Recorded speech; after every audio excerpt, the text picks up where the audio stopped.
어느 것으로 채울 수 없네. 내 갈급함 주의 음성 들리네. 내 갈급함 부르짖는 소리 들으소서. 내 갈급함 주의 음성 들리네. 내게로 나오라. 영원히 영원히 목마름 전혀 없으리. 내게로 나오라.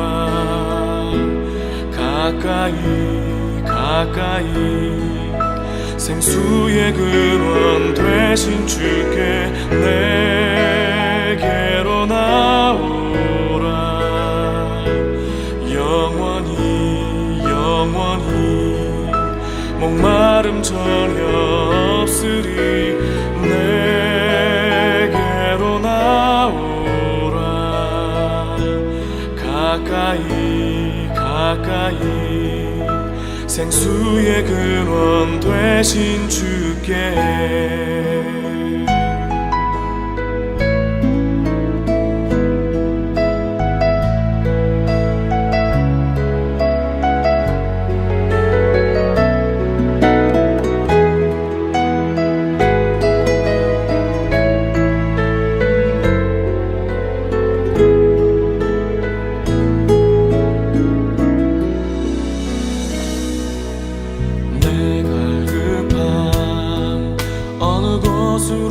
채울 수 없네. 내 갈급함 주의 음성 들리네. 내 갈급함 부르짖는 소리 들으소서. 내 갈급함 주의 음성 들리네. 내게로 나오라.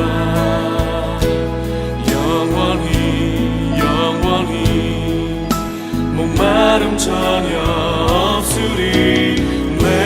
내게로 나오라. 가까이 가까이 생수의 근원 되신 주께 내게로 나오라.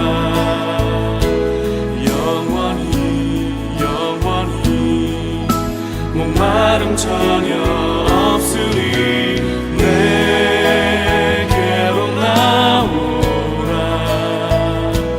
가까이 가까이 생수의 근원 되신 주께 내게로 나오라. 영원히 영원히 목마름 전혀 없으리.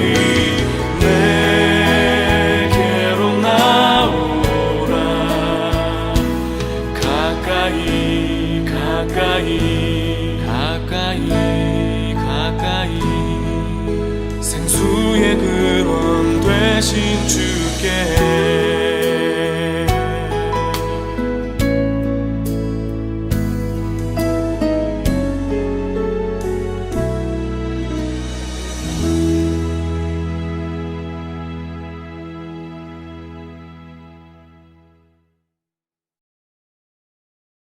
크신 사랑과 은총이 여러분의 삶의 자리에 함께 하시기를 빕니다. 오늘은 꿈꾸는 자가 오는도다 라는 제목으로 함께 하나님의 말씀을 나누도록 하겠습니다. 먼저 오늘 본문 말씀에 대해서 간단히 소개하겠습니다. 야곱에게는 12명의 아들이 있었습니다. 나중에 이 12아들의 자손이 이스라엘의 12지파가 되고 이스라엘 민족을 이루게 됩니다. 고대 사회에서 아들이 많다는 것은 신의 축복이었으며 가문의 자랑거리이기도 했습니다. 12명 아들의 아버지는 야곱 한 사람이었지만 어머니는 4명이었습니다. 레아와 라헬 그리고 빌하와 실바입니다. 정실 부인 레아와 라헬은 친자매입니다. 이 두 부인은 야곱의 외삼촌 라반의 딸들입니다. 그러니까 외사촌 여동생과 결혼한 것입니다. 고대 사회에서는 근친 결혼이 흔했습니다. 씨족, 부족 사회였기 때문입니다. 야곱은 우여곡절 끝에 언니 레아와 먼저 결혼하게 되었고 그 후에 동생 라헬과도 결혼하게 되었습니다. 그리고 야곱의 두 부인인 레아와 라헬은 친자매임에도 불구하고 결혼 후에는 사이가 매우 좋지 않았고 서로 경쟁과 질투를 하게 되었습니다. 두 부인의 시기와 질투는 아들 낳기 경쟁으로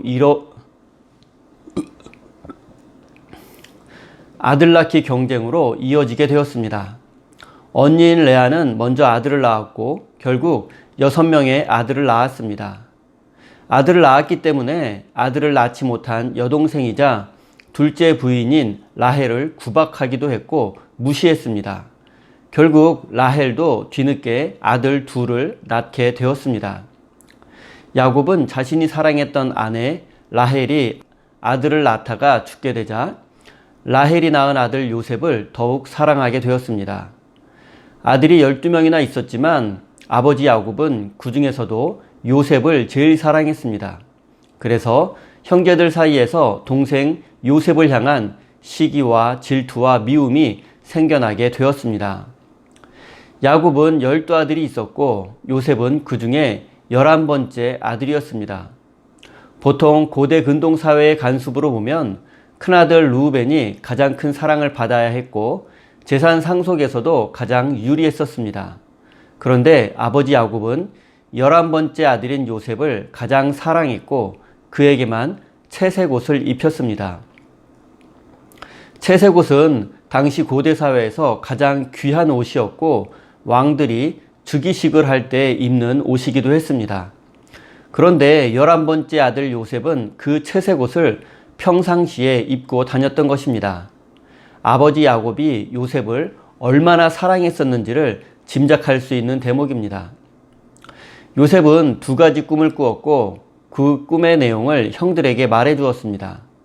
첫 번째 꿈은 곡식단이 12개가 있는데 형들의 곡식단이 쓰러지게 되었고 자신의 곡식단을 향해서 절을 했다는 것입니다.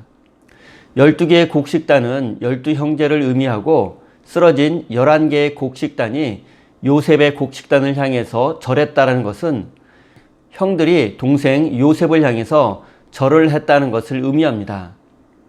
이런 동생의 꿈을 들은 형들이 마음이 좋았을 리가 없습니다. 요셉은 또 2번째 꿈 이야기를 했습니다.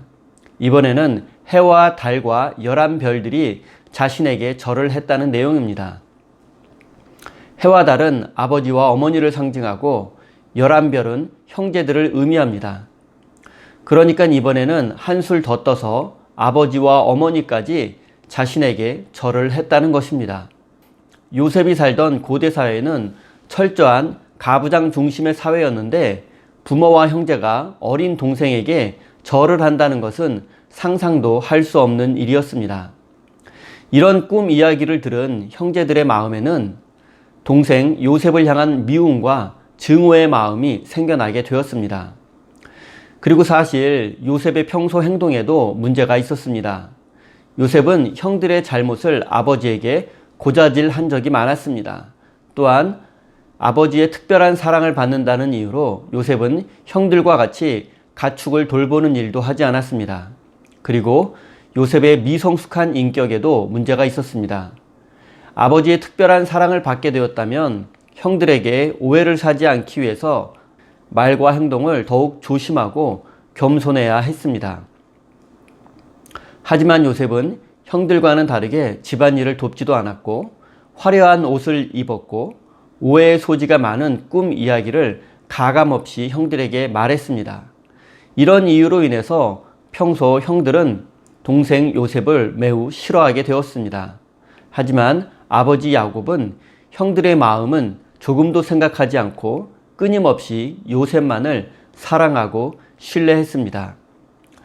요셉을 더 특별하게 사랑했던 아버지 야곱으로 인해서 요셉은 형들의 미움과 증오의 대상이 되었습니다.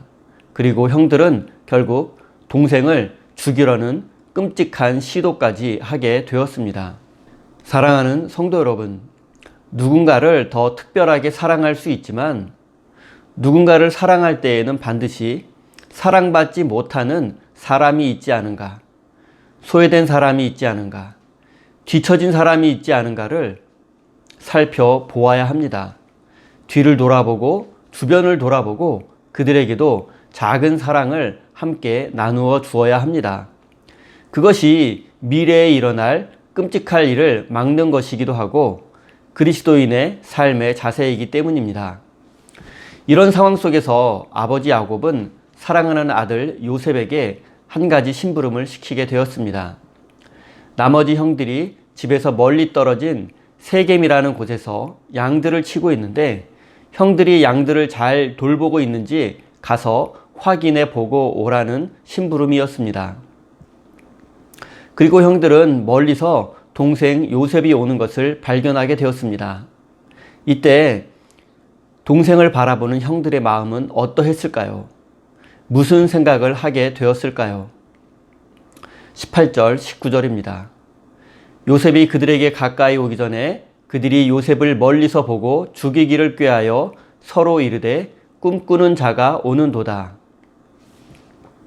형들은 동생 요셉이 멀리서 오는 모습을 보게 되었고 동생을 죽이기로 마음먹게 되었습니다.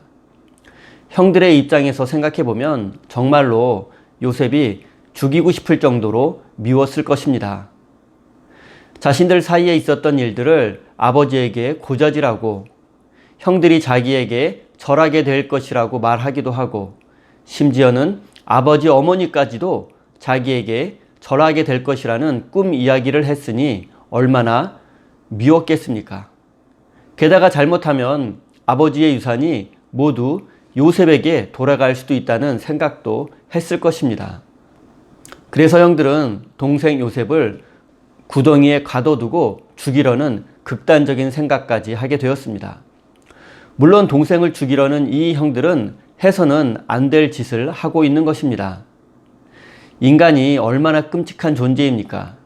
자신의 삶에 방해가 된다면 형제라도 상관없이 제거하려는 마음이 인간의 내면 깊은 곳에 자리 잡고 있습니다. 형들은 요셉의 꿈을 비아냥거리며 구덩이에 쳐넣어 죽이려고 했습니다. 그러나 유다의 도움으로 간신히 목숨만은 건질 수 있게 되었습니다. 이 비참한 일들이 왜 벌어지게 되었습니까? 물론 형들의 잘못이 가장 큽니다. 아무리 동생이 미워도 죽이려고 한 것은 있을 수도 없는 일입니다. 그리고 형들에게는 무관심한 채 11번째 아들 요셉만을 편애하는 아버지 야곱도 문제가 있습니다. 그리고 아버지에게 고자질을 일삼고 화려한 옷을 즐겨 입고 일도 하지 않으며 상대방의 입장을 배려하지 않는 요셉의 미성숙함도 문제였습니다. 이 모든 것들이 어우러져서 이런 끔찍한 일이 발생하게 된 것입니다. 하지만 이런 상황 속에서도 약간의 양심이 살아있는 형들도 있었습니다. 그들은 큰아들 르우벤과 유다였습니다. 그들은 큰아들 르우벤 그리고 유다였습니다. 르우벤은 다른 형제들이 요셉을 죽이려고 했지만 구덩이에 빠진 요셉을 구해줄 생각을 하고 있었습니다. 하지만 르우벤이 잠시 자리를 비운 사이에 나머지 형제들은 요셉을 노예 상인에게 은 20을 받고 팔아버리게 되었습니다. 큰형 르우벤은 동생을 살려야겠다는 생각을 하고 있었지만 소심한 사람이었습니다. 그래서 적극적으로 나서지 못했고 나머지 형제들 몰래 동생을 구해주려고 했지만 결국 동생 요셉을 구하지는 못했습니다. 사랑하는 성도 여러분, 하나님의 일을 하고 선한 일을 하고 죄에 맞서 싸워서 하나님의 뜻을 이루는 사람이 되려거든 용기를 내고 힘을 내고 적극적으로 나서야 합니다. 그래야만 죄를 물리치고 하나님의 뜻을 이루어가는 하나님의 사람이 될 수 있는 것입니다. 유다도 마찬가지였습니다. 형제들에게 요셉은 우리의 동생이고 우리의 혈육이니 죽이지 말고 차라리 노예 상인에게 팔아버리자고 제안했습니다. 결과적으로 보면 요셉이 죽지 않고 생명을 건질 수 있었던 것에는 형 유다의 역할이 결정적이었습니다.